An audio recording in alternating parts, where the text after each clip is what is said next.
When I'm in the car, I typically listen to audiobooks or podcasts. And I was listening to this podcast lately and they were talking about healthy food, fitness, that kind of thing. So like tons of stuff I'm interested in. And the question was asked to the main guy with healthy food. Like when you eat healthy, how often do you need to go? Can you make it on every 2 weeks? Can you go once a week? How often do you need to go and like restock up on your stuff?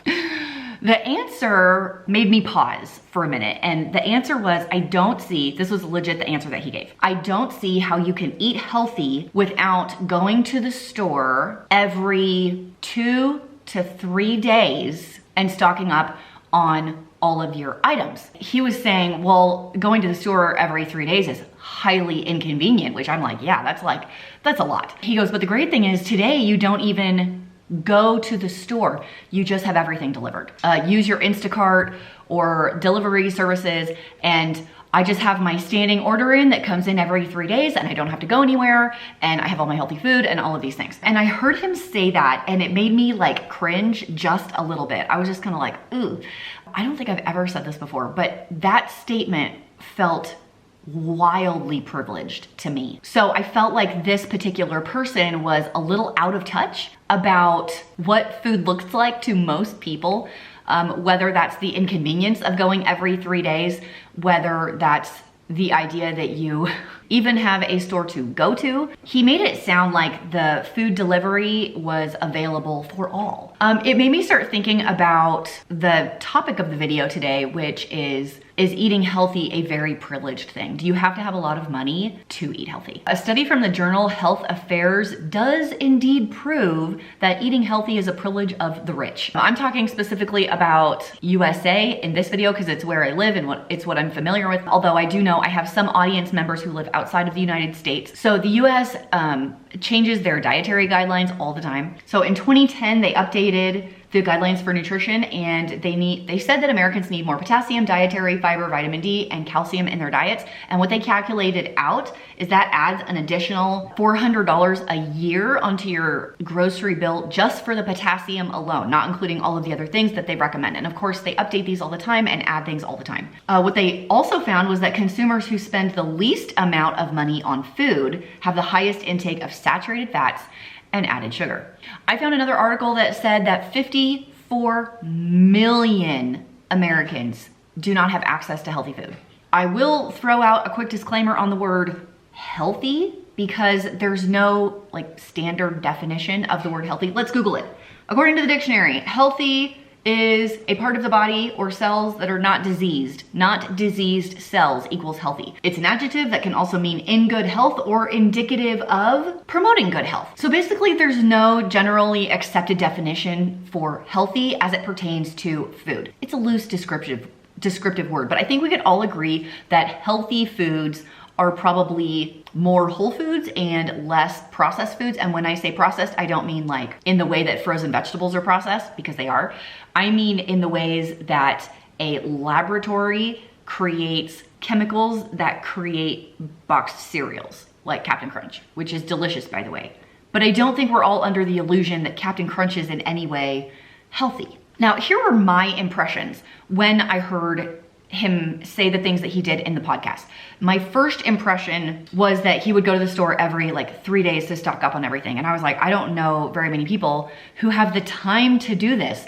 Most of my friends work full time and have families and children and other obligations that they do in their lives, and spending that much time at a grocery store is highly inconvenient. The second thing that really got me, and there's multiple points to this one, is that he said, well, you can just have it delivered.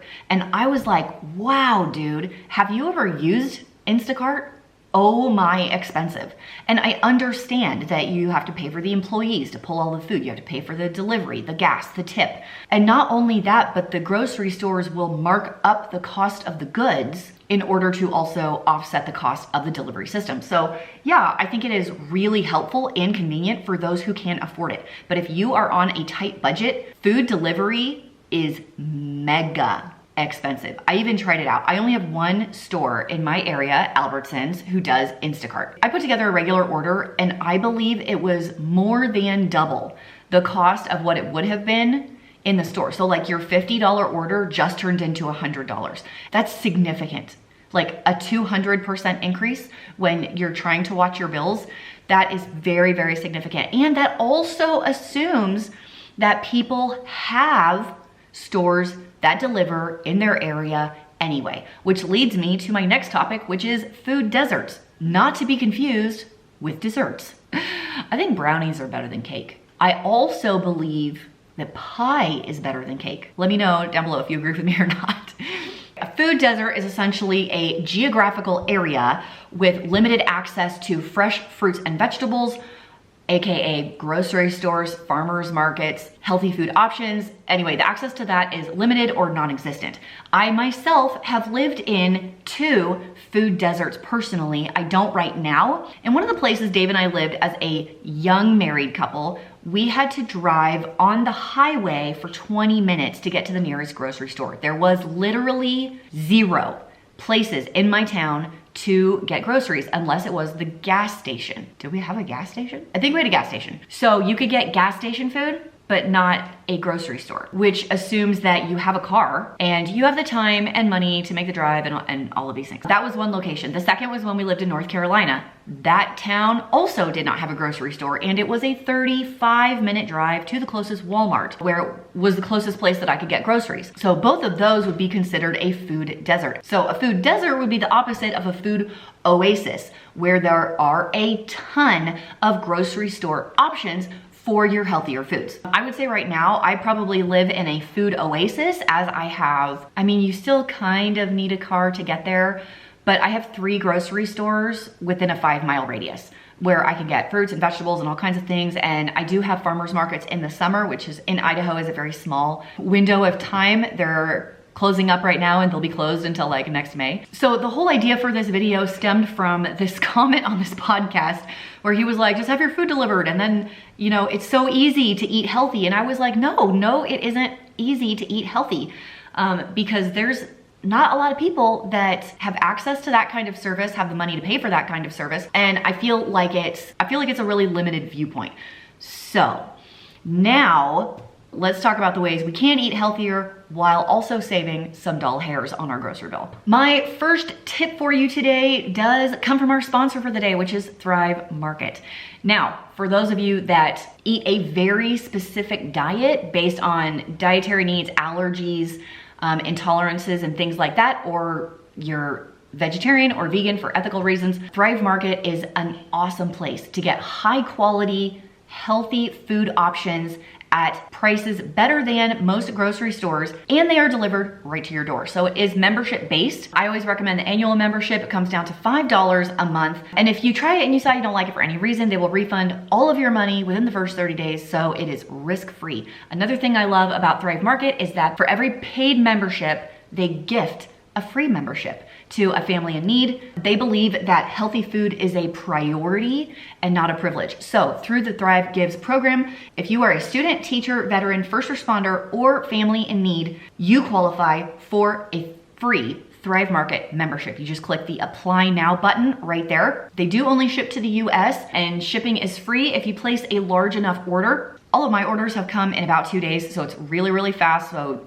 if you are busy, you don't have time, you don't have stores in your area, it will come right to your doorstep. Thrive Market is on a mission to be the world's first climate positive grocery store, which I think is very, very cool. All of the packaging I have received are 100% recyclable, and that is a hard word to say. They, of course, have all of your standard pantry items, and they have recently branched out into frozen meals, and also they have a wide selection of high quality meat products as well, if you are interested in that kind of thing. My viewers are gonna get 25% off your first order and a free gift by going to thrivemarket.com/frugalfitmom. First link down below in the doobly-doo. I love all of their baking ingredients. Their pastas, their take and bake breads are amazing. I have really been enjoying using them for the last year. In fact, I just renewed 1 more year membership like yesterday. Thanks to Thrive Market for sponsoring today's video, and let's go over some more money saving tips while you're trying to eat healthy. A lot of my tips are going to be based on the idea that you have a grocery store that you can go to. For the people that live in a food desert, that is a really difficult challenge. The only thing that I can think of for that is going to be finding farmers markets, neighbors, potentially growing your own garden if you have the ability and time to do so. And you may just have to do like a once a month stock up where you go out a little further, stock up, and then come back. And if you don't have a car, I guess Uber might be an option. Weirdly enough, I don't have Uber in my town at all. I did have one friend who did not have a car when I lived in one of these food deserts. And what she did is, I think every 2 weeks, her neighbor drove her into town for a grocery shopping trip. So she could like fill up the car, come back, and then she would be good for 2 weeks. So that's definitely an option. You can check with your friends and neighbors and see if they can help you out once or twice a month and take you to go and get all of your stuff. Okay. Now that we've talked about the food desert thing, let's talk about assuming you can actually get to the grocery store. I personally feel like Instacart is wildly expensive. Crazy sauce expensive. But here are a few tips, and you may not like them, but they do help. So number one is to stop buying junk food.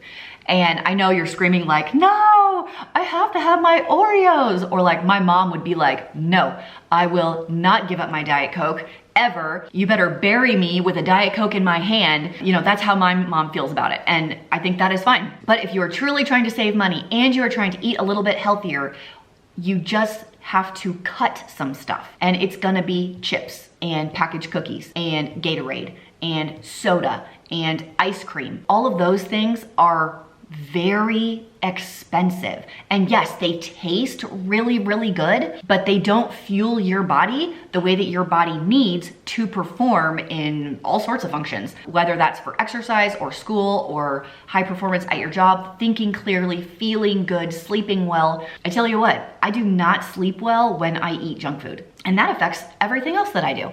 And so it can be really hard to go there and be like, oh, but these frozen egg rolls are so delicious. I know, they are delicious. Now, I'm not saying I am never going to eat an Oreo cookie ever again. I think that would be ludicrous to say so.